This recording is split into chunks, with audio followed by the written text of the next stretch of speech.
Falling out of love with something that's been a part of your life for so long is a horrible feeling. And this feeling doesn't care how old you are, early teens, mid 20s, walking into your 30s. It finds you eventually.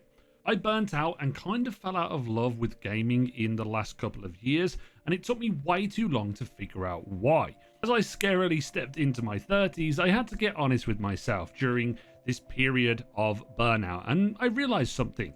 I wasn't falling out of love with the hobby. I wasn't happy with the version of myself that was playing it. So if you're in the same boat as me, wherever you are in life, let me tell you how I had to relearn to enjoy games again. The first and most obvious reason that I saw in myself was how I was engaging with the medium. Even though I was able to commit the same amount of time each week to playing, I wasn't connecting in the same way. A new game would come out, I'd play it for a few hours and not feel anything. The rare time I did find a game that got me addicted, it didn't last for very long. This was a massive red flag. I also found myself in the keeping up mindset within my own mentality. For years, I would always try and play the best reviewed games or the most talked about ones in a year so I could do my own little ranking. It was also fun to be a part of the conversations with my friends and the wider gaming community of what they loved during a year. Being in this mindset put things onto my already massive backlog. But this wasn't FOMO in a traditional sense, but an obligation to myself to keep up with a multi-year long routine I had always done. It led me to playing a lot of games in a year, which can inevitably lead to burnout. The hard part was I knew I was actively doing this. So it's easy to fix, to take a break, to come back fresh, until inevitably I did the cycle all over again. But what if I told you it got worse before it got better? Gaming for me was never just one thing. It was two parts of a whole. There was the solo side and the social side, and for a long time I genuinely had both.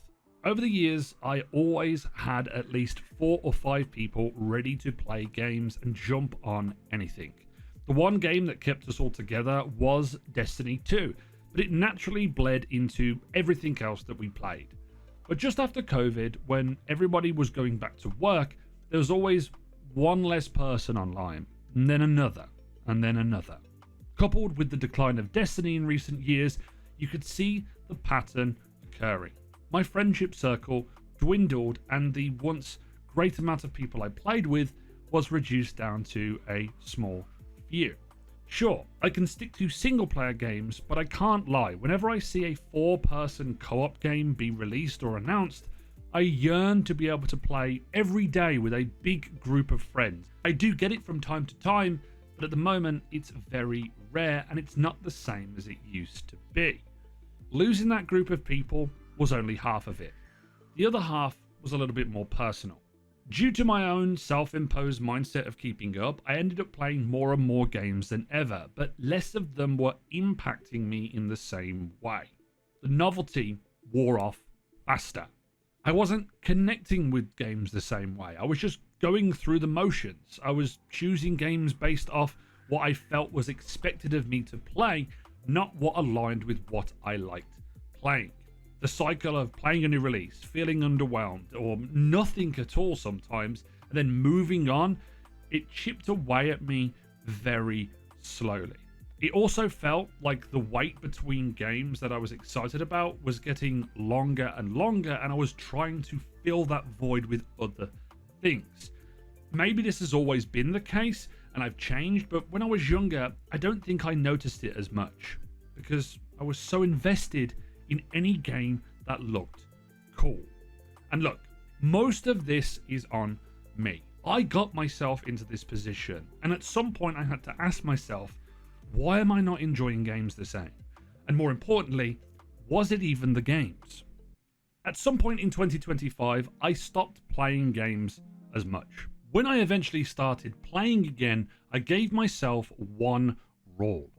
Do I actually want to play this, or do I feel like I should? And the honest answer, more often than not, was the second one. There's a difference between wanting something and feeling like you have to, and when you spend long enough confusing the two, the thing that you love can start to feel like a chore. Case in point, Crimson Desert. I had just come off the back of a 45-hour playthrough of Ghost of Yotei, and I said to myself, do you need to play another open world game, or can you save this for a later date? So I put a note in it, saved it for later. It's not forgotten about, it's just an option of something I can play in the future, and this felt like progress. In stark contrast to that, as soon as Slay the Spire 2 released this year, I was hooked. I'd fallen in love with the first game 2 years ago, so when the sequel hit early access, I was all in. Not because I had to, but because I was genuinely excited. After 100 hours or so, I put it down. Not because I was burnt out or wasn't enjoying myself, but because I was satisfied and I wanted to wait until there were further updates for the game. That feeling had been gone for a long time, and I was glad to have it back. Crimson Desert and Slay the Spire 2 is just an example of that rule in action. For years, right up until the latter half of 2025, I'd been stuck in that keeping up routine.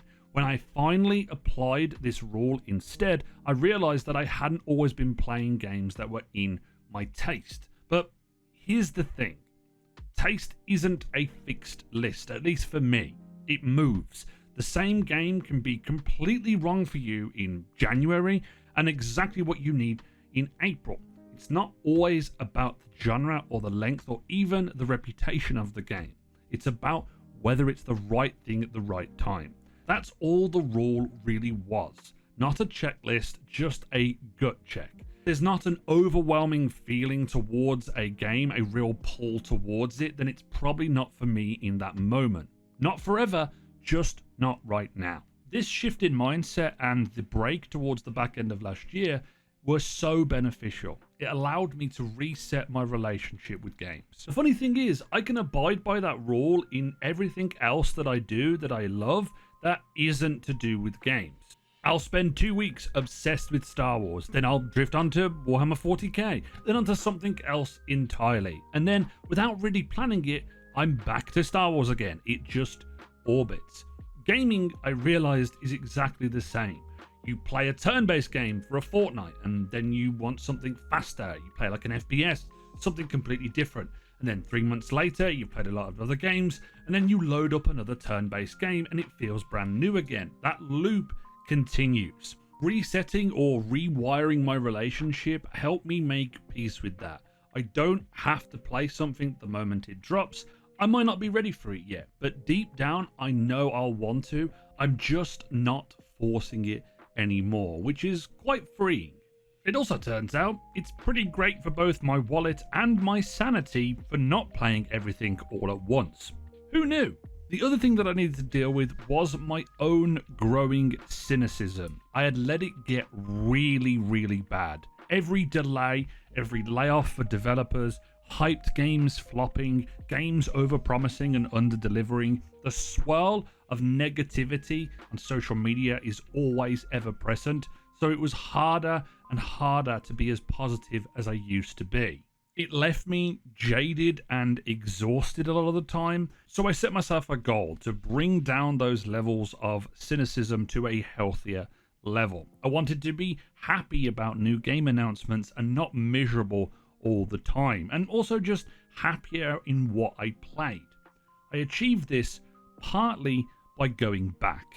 There is something quite special about revisiting an old game that is currently out of the cycle of news, even if it's a game from 2 or 3 years ago.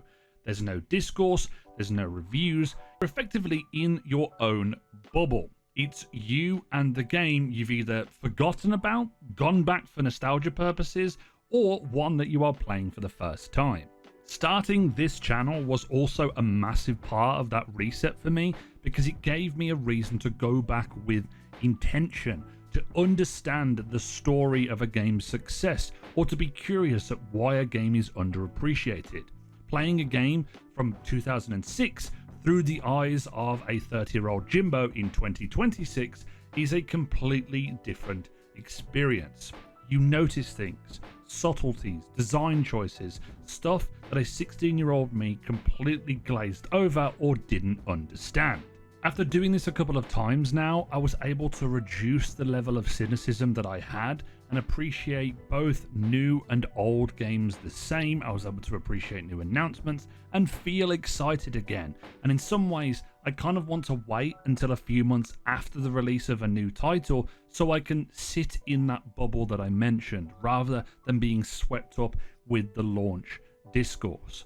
The focus now is to just clear the noise, trust my gut, and be more intentional with my time playing games. I've been able to be on this path for a few months now, and the process has been so much more enjoyable. And I know a lot of this video has been about me and my journey, but I feel like I'm not exactly unique in any of these thoughts. If you clicked on this video, you have probably felt the same with some of the points that I've made throughout it. The burnout, the cynicism, the falling out of love with gaming. And if any of those points have connected, is it worth asking yourself now, is it worth changing some things? For me, the things I wanted to shift weren't complicated. Being honest about what I wanted to play or how I was feeling towards a game, being intentional about what I choose to play, when I play it, and why I'm playing it, and finally, just to lift the pressure off myself and breathe a little. We can all fall into the place that I did if we let it. Applying these rules has generally made me so much happier, but maybe my rules are different to yours. So let me know, how do you keep enjoying games on a daily basis? Whether you are younger or older, I'm curious to see people's whys and why you keep playing. Tell me in the comments. And if you want to, check out the videos that you can see on screen right now for more content from me. As always, like, comment, and subscribe. And this has been Jimbo, and I'll see you guys next time.